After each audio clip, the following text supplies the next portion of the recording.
What is up, everybody, and welcome to the All-NBA show, part of the All-City Podcast Network. I'm your host, Adam Matas, and I'm joined by my esteemed colleague, Tim Legler, who is currently getting a roof put on right above his head, roughly 4 inches above his head. They are doing roofing, so you might hear that throughout the show. Legs, how you doing? I mean, the way it sounds up there, I would not be shocked if someone drops down from the roof right in front of me that's up there doing work right now, because they're literally right above my head. But you know how these things go, Adam. You can't time them all up. They were supposed to be done yesterday. They didn't finish, so here we are, man. And we'll make do. We'll make the best of it. A roofer falling through the roof, it would be bad for your roof and bad for the guy, but it'd be great for the show. I'll be honest, it would make a phenomenal clip. So I'm not rooting against it. It would be perfect timing for us to go in and negotiate our next contract. That's for sure, because of this would be a worldwide global phenomenon if that happened. Guy drops down right onto my desk, right in the middle of the All-City, especially if that roofer had strong thoughts on the series and the finals and how it's going to go. Then we really got a show. Make some really solid points. Wow, that was a welcome guest there. I hadn't even thought of that. On today's show, we're going to be looking at some of the narratives. I mean, we've been previewing this for 2 days now. This will be day 3. It's our final episode before game 1. So we're going to look at some narratives now. Yesterday was a lot of X's and O's. Today we're going to look at, okay, what happens though? What's at stake for these players? Should they win? Should they lose? Should they perform well? And then we'll talk about some of the other big takeaways just from a season-long perspective about what it means should those teams win. And then later on, we'll make our official predictions about who we think wins the series and some of the other prop bets from the series that we expect. And then lastly in the show, Legler's going to talk about the best individual finals performances. In his opinion, who had the best individual finals performances? He made a list of 5 guys. We'll talk about that. But first, All-NBA sponsored by DraftKings. Stay tuned because you'll hear more about DraftKings and all it has to offer throughout the show. DraftKings, the crown is yours. Legs, the first one I have for you is the big one. Luka Doncic is 25. You win a title at 25. That's kind of ahead of – there's like an arc to when guys win titles. It's not perfect. Some guys get them very early based on the team they go to. 25 is a little early for when players typically start to win finals MVP, finals, and this or that. So how big would it be? And I'll give you some numbers real quick. 11 times the finals MVP had been 25 or younger. Magic Johnson did it 2 times, once at 20, once at 22, very famously. Tim Duncan did it early. Kareem did it early. Outside of that, Cedric Maxwell, you get a couple one-offs, here or there, special circumstance or what have you. But 25 is young. What would it mean for him to collect his first, maybe his only, but his first championship this year?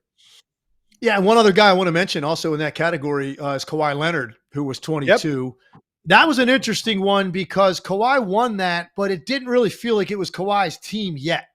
It wasn't. I mean, you still had those veteran guys on the team. Tim Duncan was right there near the end, but he still had decent numbers in that series. But like Kawhi did just enough. It was kind of like an Andre Iguodala winning it the year he won it in Golden State. Right.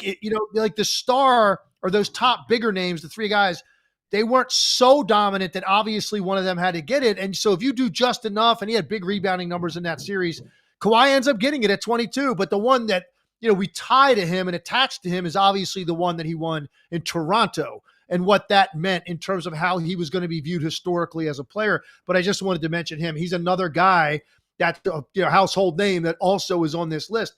Here's what it – Dwayne Wade, too, by the way. Dwayne Wade was 24 in 2006, and he's obviously another guy that's kind of in the Kawhi tier of players, so he belongs there as well.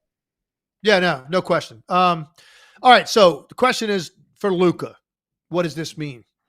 My first answer to that would be, Adam, if they win it this year and the Boston Celtics are fully healthy, Porzingis plays in that series, and that's a team that won 64 games, and you look at what they went through in the West and what they had to navigate, and then they beat that team, and he wins this at 24. the league's in trouble. The league is in trouble. Really? Okay. If he figures this out right now, because you know that Dallas is going to continue, I think they're going to continue to improve their roster, and they navigate, through the Clippers, granted without Kawhi, but still like a lot of Hall of Fame talent on that. The number 1 seed in the West Thunder, the Minnesota Timberwolves, who just at the time coming out of the Denver series, a lot of people just jumped on that bandwagon and saying Minnesota was going to win the whole thing. That's where we were. That's where the public consciousness was after the Denver series. They knocked that team out. And now you take on the team that definitively was the best team in the NBA and a 64-win team. Historically, and I haven't looked this up. I should have had somebody look this up for me, because now I'm thinking about spitballing here off the top of my head. How many 64-win teams have lost in the NBA Finals? I'm curious. I actually looked this up. I looked it up actually, Leg. So there's 24. Let's save it. Let's couch it for a second, because I want to get to that. That's another narrative, but I have it here. Cool. My point being, and I don't know what that's going to say when you start talking about that, but obviously it's got to be something that's pretty rare. So that's where Luka's sitting at that age, already an NBA champion, and on a team that nobody thought was championship caliber going into the season. A lot of people didn't think it even after the trading deadline. And I don't even know that I thought at that time, and I was one of the first people early on to say how much I loved what they did. And I've been talking about them pretty incessantly since the end of February. And at the time, if you remember, I kept saying they could go to the conference finals if they avoid Denver. Yeah. That's what I kept saying about them, because that's who I thought they were going to play. And ultimately, I thought Denver was going to go back to the finals and most likely repeat. Minnesota changed all that. They changed that narrative. So then it became Dallas. And from that point on, I did think Dallas had a great chance then to go on not only to the finals, but potentially win it. And that's kind of still where I feel. But this was, my point is, this all sort of took place here over the last few months. This wasn't a team going into the season that everybody pointed at and said, man, watch out for the Mavericks. This is going to be a team that can get to the finals, win a championship this year. So the fact that this will have spun this quickly over the second half of the year, the run that they're going to have and who they beat, the way obviously he has played in doing so, and I expect no different from him in the finals. I think his numbers are going to be off the charts good, historically good for an NBA Finals performance. The league's in trouble if he's figured it out this soon, man. And he's able to navigate the level of pressure and the different types of defenses and the different types of personnel thrown at him and everything else. So that's where, to me, it would be. It's impossible to, after one of those, say, oh, well, now this is where Luka is historically. He's way too young for that. We got to wait. You got to give that man 6, 8, 10 years. And then we'll figure out where Luka's going to end up historically. Because I don't know. A lot of things have to happen for you to win, Adam. This might be, if they win it, this might be the only one Luka ever wins. You never know, man. It just, you don't know what can happen with injuries, teammates, choices he makes with free agency. Like, there's no telling how it's going to go for him. All I know is for him to navigate all this with this team at this age, that is sending a really strong message, okay, on what he's about to do to this league over the next decade. And I also think, by the way, this sets the table for next year, him winning his first MVP. Well, no question. Now, I think that's probably true already with what he's done. Just going you're to probably the right. You're probably right. And sometimes this is what it takes, right? It's the year before. Like, you do something like this, and then you start getting the votes going in, right? Because now going into it, expectation levels are there. You've seen what this guy can do through an extended playoff run. And you would think Matt Dallas is going to have, more than, like what they win this game year. I don't even know how many games they won, 49, 50, what? I don't remember how many games they won. Next year, you would expect them to be up in the upper to mid 50s, which is going to put him firmly in the race for MVP. And I think he's going to win his first one next year. So there's a lot here at stake for Luka in terms of the foreseeable future and his MVP chances. Also, I think just in terms of the way we view what this Mavericks team and what Luka's going to be able to do here over the next handful of years, if they're able to get it done with this team this year against the Boston Celtics, who won 64 games. So I think there's an awful lot here for Luka to grab. He's already grabbed so much, but there's so much more even at stake in this one series. There's no question that Luka Doncic is an all-time great player. There's just no question. We watch how good he is. So when you get to this category, the thing that separates you is then, okay, how much do you win? Do you know what type of wins do you have? How do you perform in those big moments? And for him to sort of start the clock now, like Luka's going to be good. 10 years from now, Luka's probably still one of the best players in the NBA. 10 years from now. So if you can collect championships early, it starts to add up. So when you get to the end, 3 becomes 4, 4 becomes 5, or whatever it is that he ends up with. I will ask this though, and I'm curious what insight you have on this. I think the first title is sort of the hardest in a lot of ways because these guys are confident, supremely confident, Luka in particular. But I think there's an extra confidence when you've done it of like, okay, the pressure's off me to get one. You got to get one. You don't want to be the guy that never got one when you see yourself as an all-time great. But I just wonder if that's the other part of this. You're 25, you check a big box, the biggest box you can check, NBA champion. Then the pressure becomes like, all right, I'm the baddest dude. I'm not nervous at any of these moments. Not that he's nervous, but I just think that it takes you to another level of being able to take bigger risks and do different things and be a bigger player. And I think that's an underrated part of winning early in your career is you just have confidence that boosts you through your prime. Yeah, I think that's a really good point. And I think you have a confidence that you know now that you can rise above any circumstance. No matter what the level of pressure is or expectations, you're able to match and exceed expectations, and you're able to handle the pressure, and you're able to deliver the goods.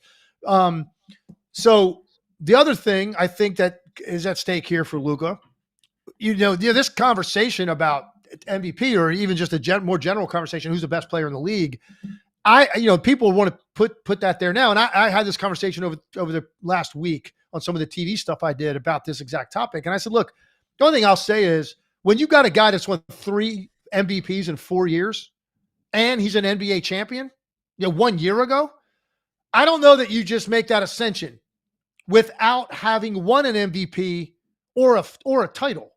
Right. When you've got Jokic still sitting there, having won 3 out of the last 4, and he's a champion. So my point is, if Luka gets this done and wins this championship, I think the general consensus going into next year is that Luka Doncic is the best player in the NBA. And I think that's going to be the narrative around him. And that will be the general conversation. It doesn't mean everybody's going to agree. They don't agree on it ever. They don't agree on it now. You can say Jokic. Some people are still freak out. Then they'll go with somebody else. They just isn't. Like, I don't care where you want to talk about this, what forum, what platform in this industry, you're not going to get a consensus of opinion on who the best player in the NBA is, believe it or not. Now, I think the vast majority are going to still say Jokic. Luka's made up a lot of ground. Yeah, no, I definitely think so. Even people you wouldn't think it in conversations I have, because you're not doing that topic as much anymore. Thank God. You're just not talking about that as once the playoffs start as much. You're talking more about the playoff series. So this is going back, 6 weeks. The people you wouldn't expect to say it will still say Jokic. Right. So I think the general consensus is Jokic, but it's certainly not unanimous. So I think what's happening now is with what Luka has done to get his team to this stage, people are prepared now to enter into that realm of thinking that Luka is the best player. If he doesn't play well enough, has a rough shooting series, they lose to the Celtics, even if they win and somehow Kyrie is clearly better, I think people are still going to be kind of holding off. If Luka plays great, they win, he's the finals MVP. I think going into the next season over the summer, that general consensus is going to shift toward him as being labeled the best player in the NBA. Do you agree with that? I do. And I actually think it's probably going to go to that place whether he wins or loses, assuming there's no meltdown. I just think that it's more of it's open, that the throne is open. Nobody's on it and everyone will have their different guy. But if he wins, I think it'll be more, we talk about this is the era of parity. We've had a different champion, every year now for what is it, 7 years?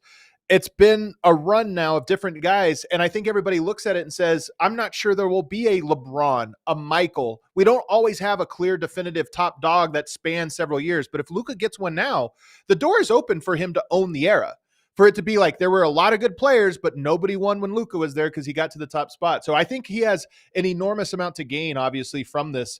But let's go to the other side real quick. So we got to give the Celtics some love here. 64 wins has been done 26 times in NBA history. A team has gotten to 64 wins. some of those teams, many of those teams are the greatest that we've ever seen. You know, the Michaels Bulls. You talk about the Warriors' run; they reached those numbers. You get a lot of champions, Kobe and Shaq. Those teams are in there, but you also get a healthy amount of teams like the '09 Cavs, the 2016 Spurs, the 2007 Mavs, the 2018 Rockets, 22 Suns, '06 Pistons, '97 Jazz, '96 Sonics. Some of these are teams we remember, and some of them are not legs. And this is the thing. 64 wins and a title, some of the best teams of all time. 64 wins, no title, kind of forgettable. Like teams we remember, but you forget that the '06 Pistons won 65 games. You just kind of forget that. The '07 Mavs, we remember that team as being very good, but what we remember is they didn't win a title. 18 Rockets, same thing. So this is, for me, I look at the Celtics and I go, there's a huge swing for how we remember this team. If they win, we'll look at them and say that was absolutely dominant from opening day to the end of the finals. Few teams have dominated the way that they did. And yet, we're unsure if they're going to win the finals. So they're I think, also in a very interesting spot. That's a very good point. One thing I'll say about just maybe remembering more, and who knows, because like you just mentioned some teams that I was, in the league or covering it, and I'm like, I forgot that how many games those teams won. It's like, Yep. So I'm not saying this is guaranteed to be true, what I'm about to say, but I do think something about this team will be a little bit more memorable in terms of like, when you think back how many games they won because of the extent to which they lapped the East. Yeah. And they won the East by 14 games. They were head and shoulders, the best record in the league all year. They locked up home court advantage to the finals so early. That it was really kind of remarkable. You don't see that even compared to the Western Conference. So I think you're going to remember like what an incredible regular season they had. So let's just say if Dallas wins this, 15, 20 years from now, and you're kind of remembering Luka's career. At this point, he's retired. Who knows how many he's won or hasn't won, whatever. And now we're talking about Luka because he announces his retirement. I don't know. I think we might stay like, and remember his first title came against that 64 win Celtics team. For some reason, I think the number of wins and the fact that they were prohibitively the best record in the league is going to stand out more because of the extent to which they were the front runner all season long. And in some ways will make Dallas's winning a title even more impressive when we're kind of encapsulating Luka's career when it's all said and done. Yeah, but the thing for the Celtics here, and like I have to throw a bone to my guy, Mike Weisberg, who's in the chat every single day watching the show. We appreciate it, even though he never likes what we have to say about his Celtics. The Celtics are such a unique spot in that they won 64 teams. Every fan base, Legs, wants to play the victim. Oh, people are so unfair to my team. Like we get this from everybody. The Celtics have a legitimate beef. They won 64 games, and most of the time that would be enough for people to say that's the overwhelming favorite, and indeed they are, betting favorite in particular. But I think that they rightfully would get to say, yeah, but nobody really believed in us until we did it. And I think that's a very unique spot to be in for a team that's 64 wins. Even being favored 2.5 to 1 in this finals by Vegas, if you go on to win it, you could still say, proved it. We finally, we did it. We proved it, and you didn't even believe after 64 wins. So I think it's a unique spot for them to be in. And I actually think you look at the Celtics right now and go, if they lose, there's real questions about Tatum and Brown and what do you do? And you get nervous about the future. But if they win, you look at it and go, they might win a couple. That's a team that now has two young cornerstones that won. So I think for both Luka and Dallas by extension and Boston and Brown and Tatum, you could make the argument that if you get over the hump here, the future is really bright for them to rattle a couple off. Agreed. And look, the bottom line is either way you slice it, one of these two guys is getting a title. And so it's the discussion around it. And obviously this has been going on a lot longer with Tatum because of the number of times they've gotten down to the final four teams left standing. So, year after year, and some of those, look, they were super young. The one year they lose to the Cavs at home, Kyrie's not even playing for them. They still go to a game 7 in that series. Jason Terry was on that team, had a horrible shooting game. They can't win it. So they weren't ready at that time. And they didn't have Kyrie Irving. Or maybe this has already been answered. Tatum already is a champion at that age, whatever. But either way, one of these two guys is getting it. Kyrie's already got one. Jaylen Brown's also another star player, but this is really, the conversation's really about Tatum and Luka. We know that. So one of these guys is going to check the box. That's good. I wouldn't say this though about this always fascinates me.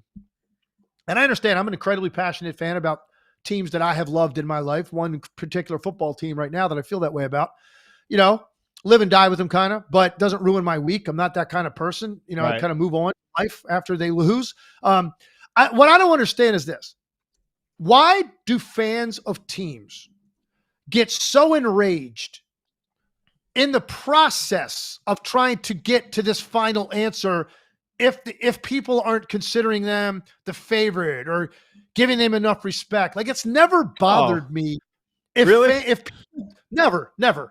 Why does that bother you? Just go prove it. Who cares? Now, look, I'm not saying as a player, I'm not talking about the players. Like, if you're Jason Tatum and you're Jaylen Brown, you're those guys, and you feel like this whole time people are doubting whether you can finish this deal off, if that gives you an extra edge, I get that. Okay, I'm not a big bulletin board believer. I just don't think – I think that's the most overrated thing in sports is bulletin board material that the other team says, whatever. But if you as a player kind of feel like, man, it's going to feel sweet when we win this because of all these people in the media, whatever, that doubted us, this is going to feel really sweet, and that gives you an extra adrenaline. Great. I don't understand the fans of the team. Why does it bother you so much? Let's let it play out. And at the end of the day, if people picked other teams and the Celtics win and they prove those people wrong, like let's just use myself for an example, great. I'll be the first one to stand up and say congratulations to the Celtics. They did it. I didn't think they could, whatever, whoever it may be. But like, I never understood it. Why do people get so offended? And particularly in this case, if you're not saying the Celtics are going to wipe the floor with this team, you're disrespecting them somehow. And I just don't understand that. I'll give you a perspective. I'm going to put on my Well, so I always say sports have actually been very important for cities throughout the history. You go back 2,000 years, the Colosseum in Rome sits in the center of the city. It's a bit like a staple of the identity of a city. So when fans are defending their team, this weird psychological trick, they're defending themselves. They identify so strongly with their team that an attack on them is an attack on the person there. I'm not saying it's like logical, but I at least understand it. As somebody, I think it's part of what makes sports so special is you feel all of these emotions. And so a Celtics fan, looks at this and says, our team is 64 wins. We went 12-2 through the playoffs, and people are still questioning whether they're good. It feels to them so personal, so deeply like you're questioning me and whether I'm right or wrong about this. So I think let me ask you a question though. Let me ask you a question. Are all of those people, if they lose this series, are they going to jump on and say, you know what, you guys are absolutely right? No way. That's my point. That's my point. They're going to double down. It's going to be the officials. It's going to be because the media didn't want them to win. That's why they lost. Because the media, it's going to be something. So that's what I'm saying. If you want to take that approach, you're that offended that somebody didn't pick your team to win a series. You're that offended. Well, just let it play out and see how it goes. And I just hope there's no question you're going to be jumping on every platform you can against every person that picks against them to call them out. And that's fine. That's your right to do it. I just hope you also stand up if the Mavericks do win the series for the people that are picking the Mavericks to win and say, hey, you were dead right. We both know that's not going to happen. Here's another thing that's at stake in this that I was thinking about this morning as I was preparing for the show.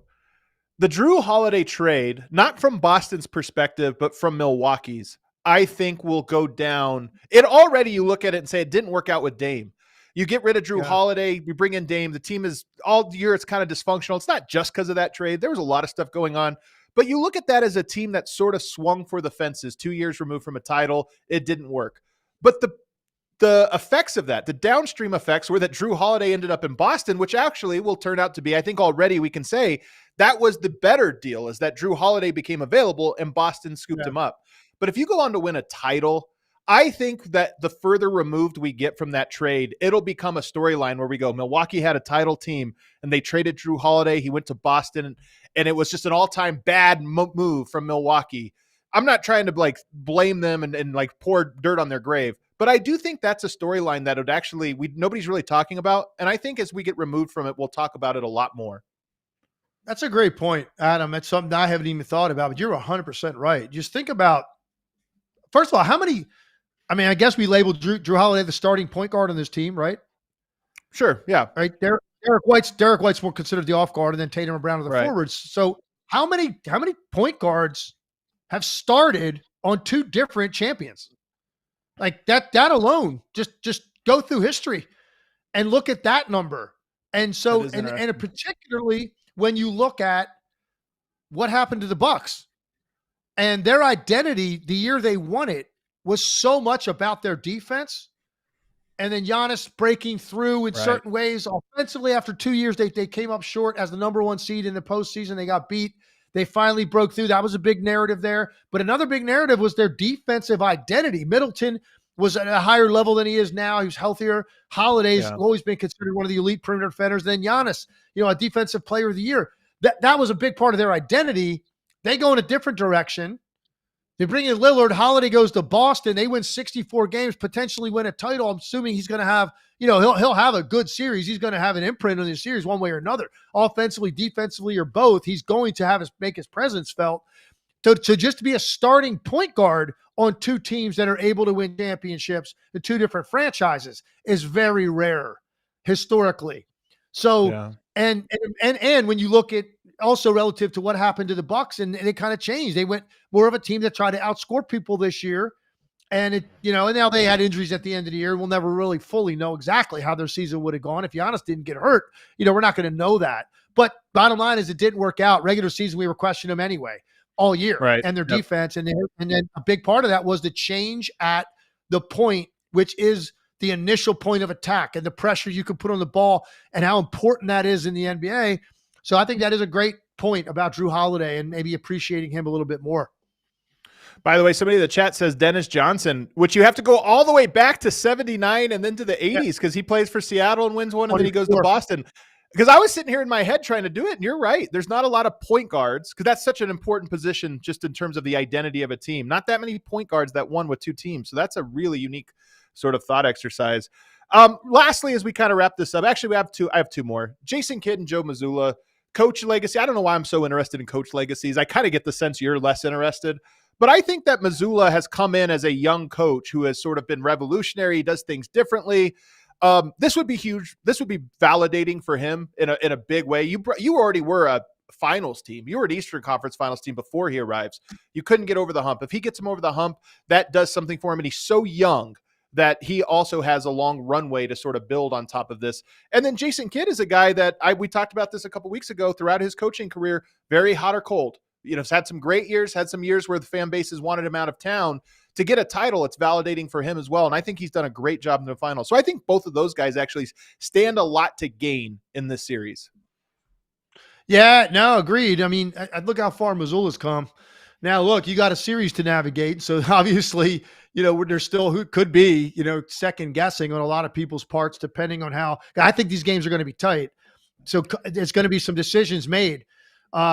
Out of timeout stuff, substitution patterns, navigating foul trouble, challenges, like decisions on that.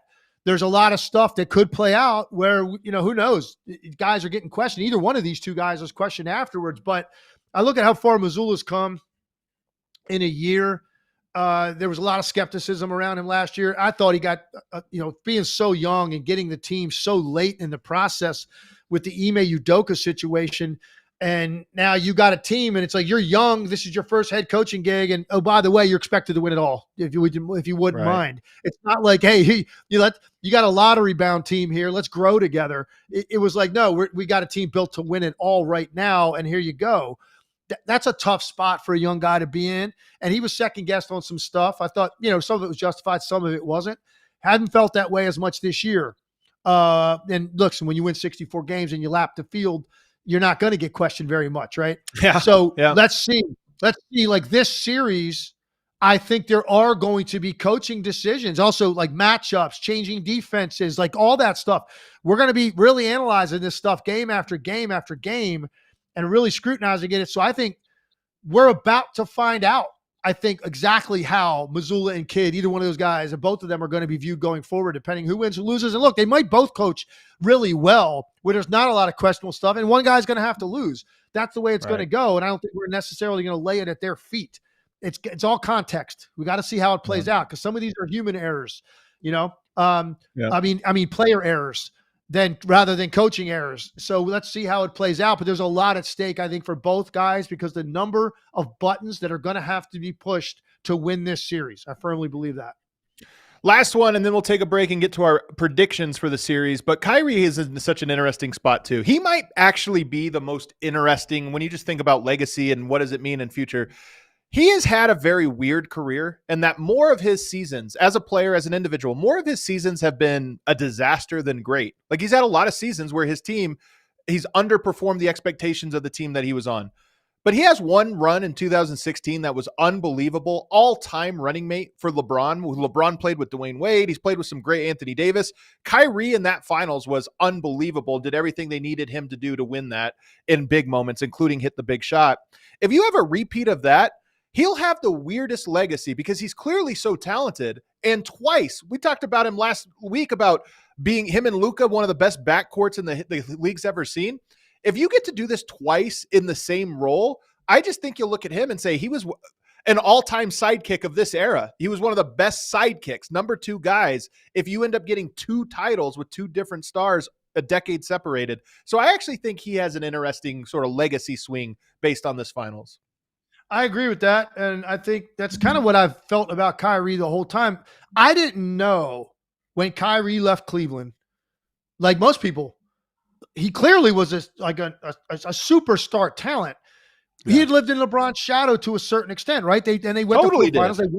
They won a championship. So he wanted, and look, I'm not putting words in his mouth, because he's never really, Kyrie, no matter what narrative you kind of come up with about him that you think you've got an idea why he makes certain decisions, is going to say that's not it at all. You don't understand. You don't know, right? So he left there, though. And a part of it to me was he felt like, I'm good enough to be the top attraction and lead a team to a title. And he went to Boston, right? And ever since that point, it became pretty clear early on, he didn't really understand the extent to which that meant leading other guys who also are developing at the time with the young forwards that they had. And it didn't seem like he wanted much of that. So then he goes to Brooklyn. That was a disaster from the beginning. He ends up back in Dallas. This is so similar to the situation he was in Cleveland. So it's not, to me, a surprise he's thriving again, because this is when he's at his best. Most of the heavy lifting in terms of responsibility for everybody falls on somebody else's shoulders. It was LeBron, and now it's Luka.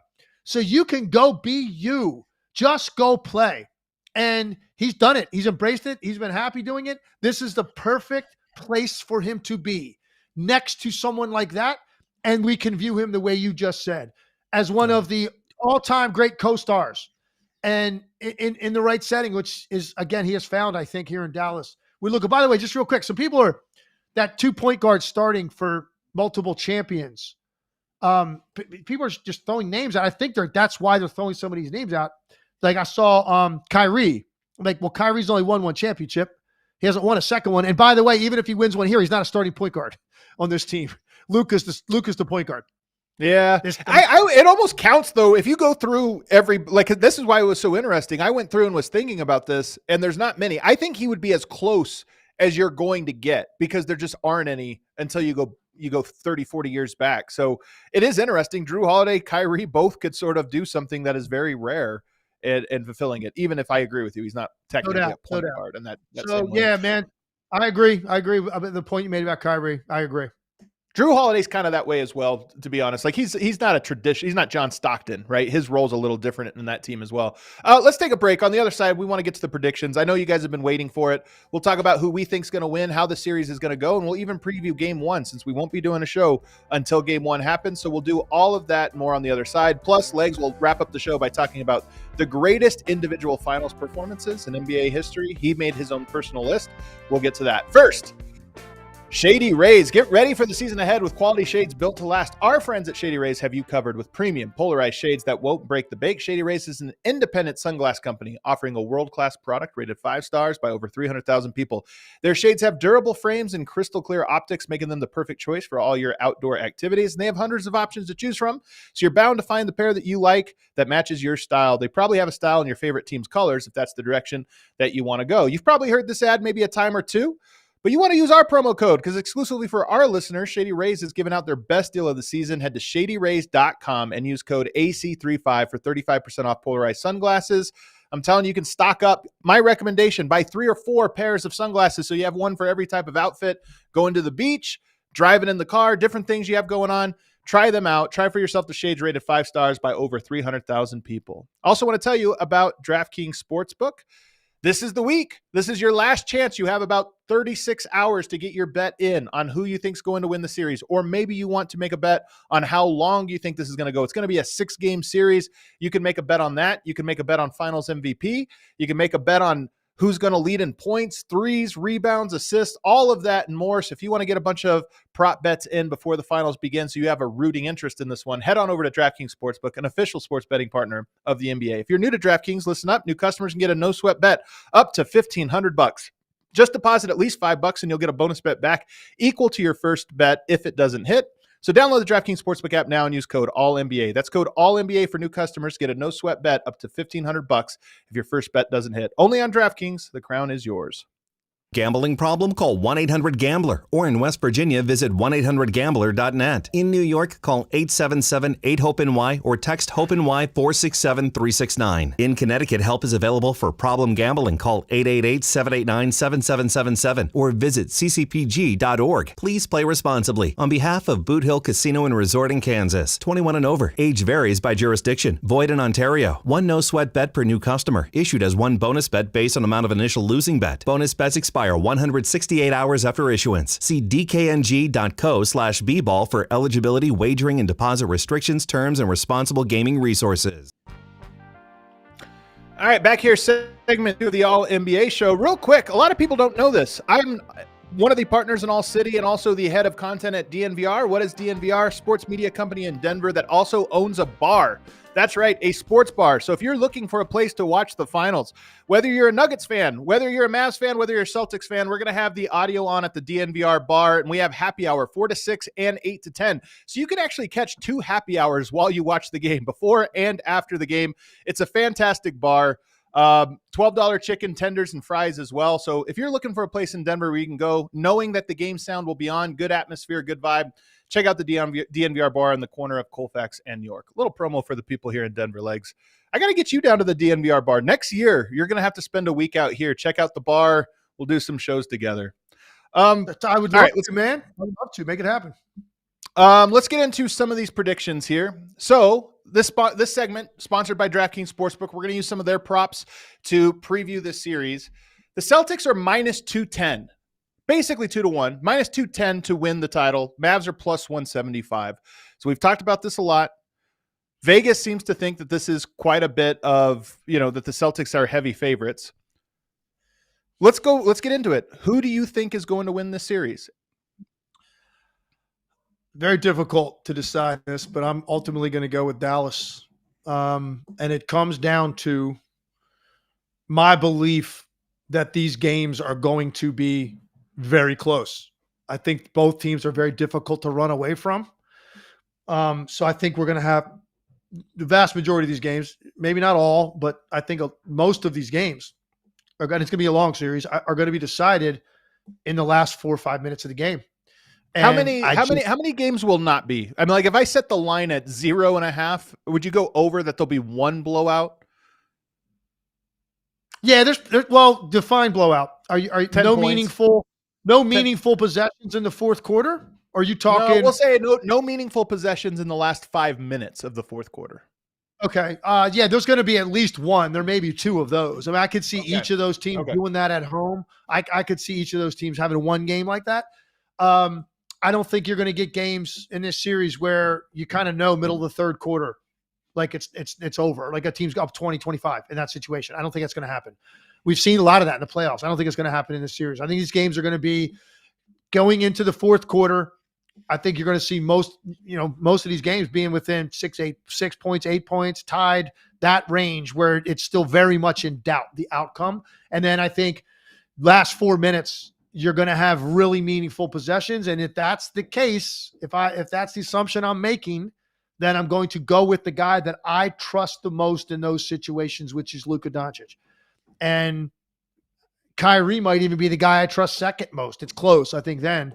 But certainly Luka is what I'm banking on, that he's gonna make the plays, shots or playmaking, whatever it may be, in those moments that make a difference. Either he's going to score, get fouled, or he's going to find somebody for an easy shot, like create it for them where they're able to knock down a big three or a lob or whatever it may be. And then their defense is good enough, really high level, to be able to get stops when they have to at the same time. If this was simply a matter of outscoring Boston and that's how they had to win the series, I might feel differently.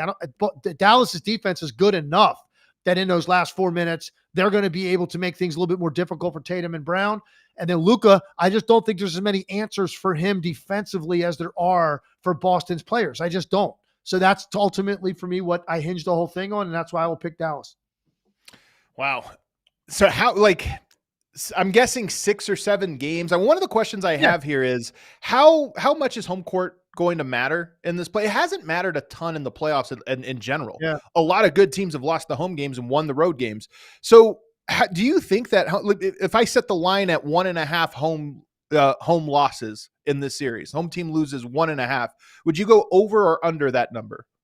I'd go over. You mean total? Total. I think Between each team will win a game on the road. On the road. Yes. I think each team wins a game on the road. And if you're taking Dallas, that means you think Dallas wins 2 in Boston. Yeah. I meant at least 1. Wow. So at least Dallas. 1. So 2. Wow. Yeah, Dallas either wins, in 6 at home, or if it gets to a game 7 on the road, I still would have a lot of confidence they could win that game. This might be the game, the series that you get your prediction, the game 7 Luka on the road, which would be fantastic, by the way. If we get a game 7 in a finals on that stage, would be just absolutely unbelievable. If we look at game 1, how important do you think game 1 is? And just to kind of give you the line, the Celtics are favored by 6.5 points. That's a pretty big favorite for game 1. How would you? I agree. I think I think it's even more important necessarily than the outcome in game 1.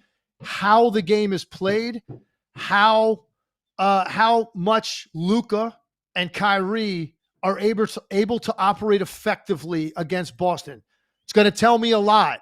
If Boston's got something personnel-wise or scheme-wise that's giving them problems and Luka really struggles to be efficient, or they hold both of those guys down and keep them in check, that's going to be very telling to me, maybe, that how this is going to go and Boston is going to win this series. So I think even more than necessarily winning it, maybe Dallas loses a close game, but Luka has his normal type of impact and Kyrie plays well and Dallas loses a close game, that's going to bode very well for the Mavericks going forward. If you like, by the way, on DraftKings right now, so Legler's picking Dallas. If you like them in 7 games, that's plus 800. If you like them in 6 games, it's plus 550. I think we both have a hard time imagining them winning this series in 4 or 5. That would be quite a bit. So your best value might be just to take both of those two bets, which are on the table, plus 550 for 6, plus 800 for 7. The sweep is interesting. Vegas does not see a sweep for either team. For Dallas, it's plus 1,900. For the Celtics, it's only plus 600. But to me, I would be floored if this was a sweep. The Celtics, 64 wins. They're a phenomenal team, and they've barely lost only 2 games in the playoffs so far. But I'd be so floored if this was a sweep on either side. Well, I think one indication, that this isn't going to be a sweep is how difficult the series was against Indiana. Yeah. Okay. If this is a team that you think is going to sweep the Dallas Mavericks with those 2 star players, that series would have been really not in doubt. Maybe one of those games, not the way it went, right? Which was a lot of anxiety in damn near every game. 3 out of the 4. Game 2 was the only one that Boston really wasn't threatened in the fourth quarter. Jaylen Brown went off in that game. They win that game. Game 1, we all know about that. That should have been a loss. Yeah. Very simply, that should have been a loss. And then the other 2 games they played in Indiana, both, very, very tight late. And Indiana playing with Halliburton wasn't 100%. Like, to me, if you're going to sweep this team, that series would have looked a little bit differently. And so that's why I don't think so. I don't think it's going to be a sweep. I certainly don't think Dallas is going to sweep them. So, no, I think, look, 5-game series where you have 4 of those games really competitive. Sometimes, man, like it's you can't go back and just look at the numbers in a series, like the final outcome number of games. You got to go back sometimes historically and look at the games again. Look at the play-by-plays. Look at the quarter scores. And the list we're going to do in a second with some of these finals MVPs, there's some interesting stuff in there about some of these all-time great individual performances when you hear about how dicey their predicament was in the series. That's why you can't just go by number of games. Yeah. You've got to look at the context of how the games are played to know. Because even the Boston Indiana series, people to think that was a one-sided series, then you didn't watch it because it wasn't a one-sided series. Indiana battled the hell out of them. So that's why I think it's all about context. You could have a 5-gamer where it looks lopsided 4-1, but we all know that's not what we watched. It's just that one team managed the big situations a lot better than the other. So not going to be shocked at all if Boston wins this series in 5, 6, 7 games. I'm not going to be shocked by that. I've got some things that I'm looking forward I think are going to happen. It makes me lean toward Dallas. That's all. Last one for you, and then we'll get to your list. How many players or how many times do you think a player scores 40 points or more in the series? I'll call that a big performance if you get to above 40. And there's a lot of guys capable of it in the series. So how many times do we see that? Man, oh, man, oh, man. I'm now throwing you on the spot here. I'll say 3 total. That's fewer than I would have guessed. 3 total. Okay. I think both of these defenses are really good, man. For one guy to get cooking to that extent, I don't know. It's gonna be hard. I think Luka will get 1. Maybe he gets 2 of them. I don't know. Jason Tatum, I think, has a pretty good chance of doing that at least once. Yep. And I think Kyrie's got a shot. But that's a lot, man. That's a lot of points in a finals game. So maybe we get none. Who knows? But I'd say somewhere around that 3 range. Be my guess. Tatum, Luka, and then 1 up for grabs. Could be anybody else. Could also be could also be it. Laking Ball, it says, Adam, what's your prediction here? My head tells me Boston. The more I was started on the Dallas side and I've moved more to the Boston side, the more I've dug into the series. But my gut tells me Dallas. So I'm very torn between the logic of this. And I go off of, some of this you've persuaded me on, but I just go into this that Luka at his best is such an unbelievable talent and closes the gap. And I think that I'm going to go Dallas. And the reason I'm going to go it is I think Dallas can make things uncomfortable early for Boston in a way that changes their approach a little bit. And if they don't, if Boston handles business in these first 2 games, then I think I would have a hard time seeing Dallas rally back from that. But I see a world where Dallas wins game 1 and it just changes the series. It changes the dynamic. Boston hasn't really had to play from behind, and I kind of see that happening in this one. So, like I said, I honestly feel 50-50 on this one, but I'll go to the Dallas side and just count on Luka having 1 or 2 just epic games. Speaking of epic games. I like your point, by the way, just because I think this is going to be a different scenario for Boston if they get a split at home in the first 2 than what they faced in those first 2 rounds, where they went in and smoked both of those teams in game 3. That's the thing is they didn't have a close game 3. They had blowout game 3s, which is different. I don't think they won easily on the road. No, you go 1-1 here and you go to Dallas for game 3, you're going to have a different scenario on your hands where for the first time you fall behind in a series. And that's we're going to learn a lot more about Boston, I think. All right, let's go now to your list. I asked you the best finals performances, individual finals performances, your list. Break it down for me. All right, let me grab my list here. Just made some notes. These are pretty good. So these are these not necessarily what I would just automatically say these are the 5 best ever. These are a combination of absolutely great, but very memorable for me for a variety of reasons. First one, a chronological order, 93 MJ, Bulls over Suns, 6 games. His numbers in that series, 46 minutes a game, 41 points. 41 points, 8.5 boards, 6.3 assists. His shooting splits 51, 40 from the 3, only 69 from the line. Struggled from the line a little bit. Here's what's interesting.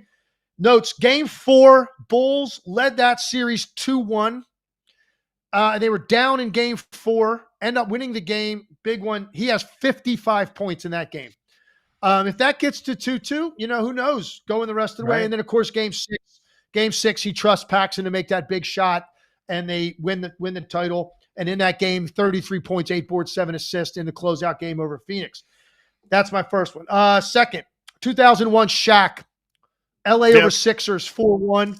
Pure I domination. was in the building in Philly. I was in Philly for those 3 games, right? So they lose the first game. Iverson, the famous step over game over Tyronn Lue, right? They win that game 1 on the road. Everybody in Philly thinks, man, this is just destiny. And then they win. Lakers win game 2, and now you go to Philly for 3. So this was a 2-3-2 format. Sixers had the defensive player of the year, Dikembe Mutombo, on that team.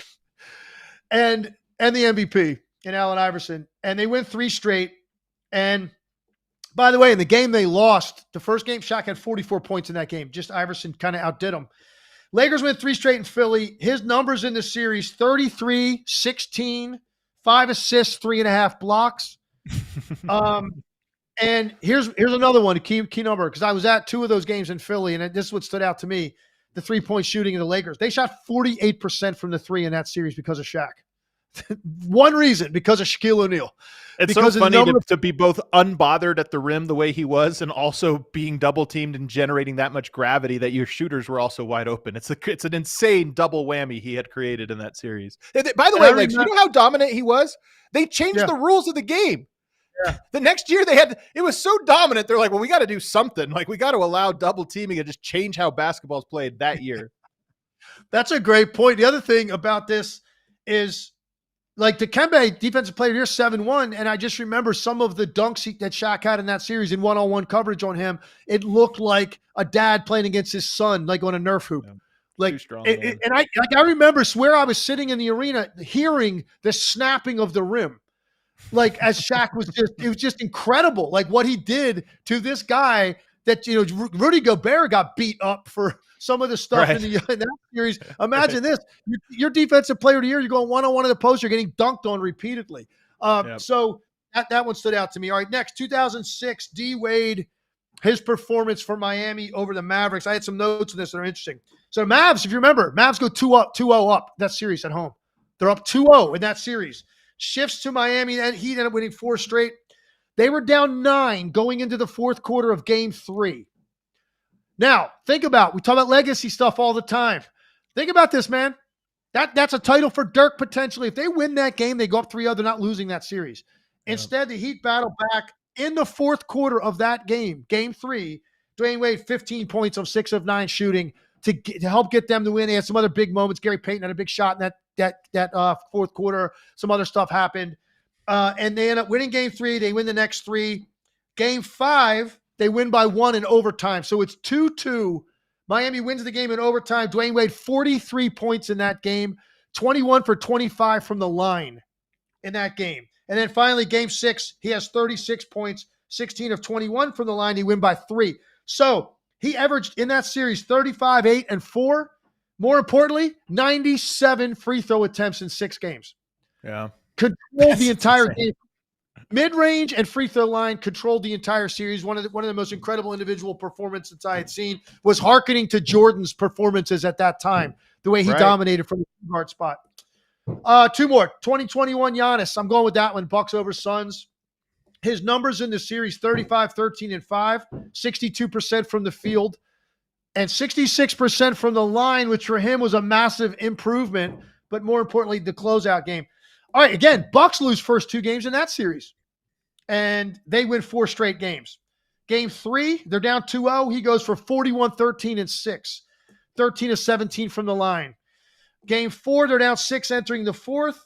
Middleton had 40 in that game, so he chipped out a lot, gets them back to 2-2. Game 5, on the road, they win by 4. That's the big one. 32, 9, and 6 in that game. Yeah. 4 of 11 from the line. I bring that up because coming out of that game, you go to game 6 now at home, a chance to close it out. You just went 4 for 11 from the line, right? You got game 6 at home. They win a very close game, 50, 14, 5 blocks, 17 of 19 from the line. So that one goes up there for me. He broke through and did it in spectacular fashion, a 50-piece in a closeout game, and makes all his free throws. And then the last one for me, we talked a little bit about yesterday from a team perspective. I'm going with Curry in 2022 because I think what that meant for him ultimately, man. It's one thing. He won one early, and then he got 2 with Durant. To win one post-Durant, where you get 43 points in that game 4, averages for the series 31, 6, and 5, shooting splits 48, 44, and 86. And here's another one. True shooting percentage, which is a big one for me for efficiency, 63% in that series. The only other guy of this list that was over 60 was Giannis, which is pretty big deal because I had Shaq in there. I had D-Wade in there. Right. Very efficient, right? I had those guys. Who was the other one? And MJ. And Curry's was 63% true shooting percentage in that series. Legacy definer, moved him up rungs in the ladder in terms of top 10 discussion. All of that stuff came from that series, and they don't win it without his performance in Game 4. It kills me that you got the 21 Finals MVP, the 22 Finals MVP, not the 23 Finals MVP. That one hurt, Legs. It hurt. My guy Yoke. Oh, it hurt, but you know what? I know. Listen, can you just throw me a bone sometimes? Just you don't have to believe it. No, not at all. Not at all. It makes your life too easy, man. That's not what I'm here for. Let's quickly hit these super chats. I know you got to run. What do we got here, Emma? Psycho Blue says, Boston wins title number 18 or everyone enters the Olympics trying to speak Slovenian. Imagine if USA got cooked by Luka and company in the Olympics too. That's what Luka has. Not only the finals, you could take this into the Olympics and make another statement. He's already got 1 gold medal. That's a big one. Plow through. Joshua Boraz says, Celtics top 6 averaged 103 points per game. Mavericks top 6 averaged 93 points per game in the playoffs. How confident are you in Dallas's pick as a Commanders fan? The Commanders fan's random there. Yeah, I don't know what that has to do with anything. Oh, I guess because the Dallas Cowboys are our nemesis, our rival. No, you're going to turn on Dallas now. The Mavs fans have now started to talk football trash. Yeah, I think that's what that's about. But I got news for you. I can just tell you the general consensus amongst Commanders fans now is I think the Eagles have become a little bit more of an annoyance and a team that like we can't stand more so even than Dallas. Yeah, he gave me the numbers of the top 6. Listen, when this is all over, some people are going to be right. Some people are going to be wrong.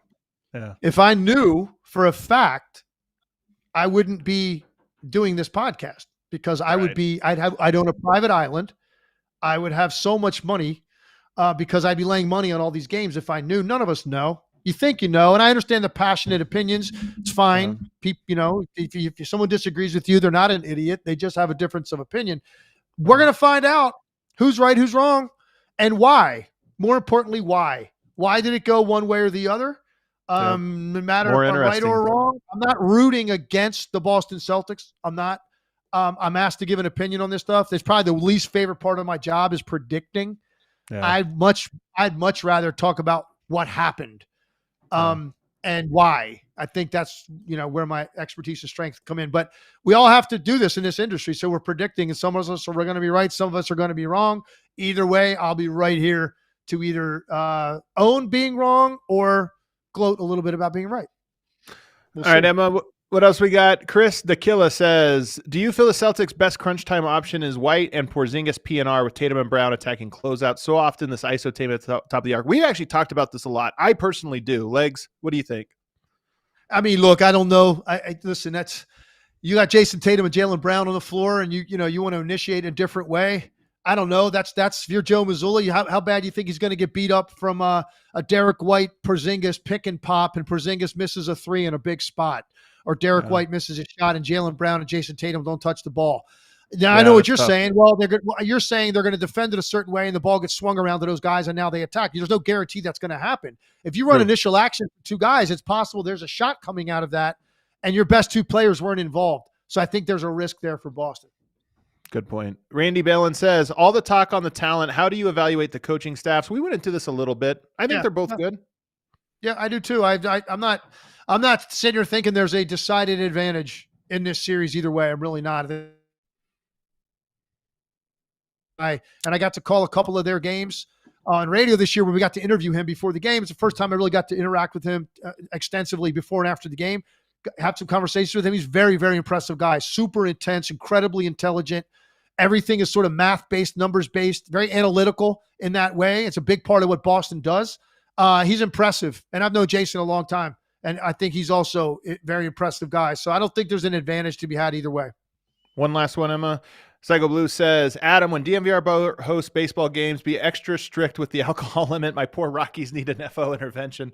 It's true, man. It's not a lot of people coming by to watch the Rockies lose 9-0 these days right now at the DNVR bar. It's a little quiet in there during Rockies games.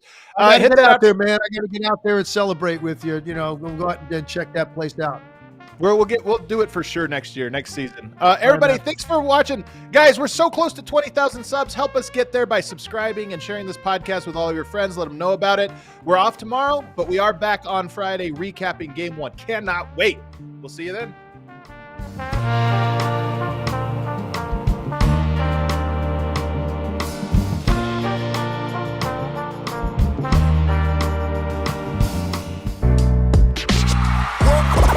All silly like the mayor.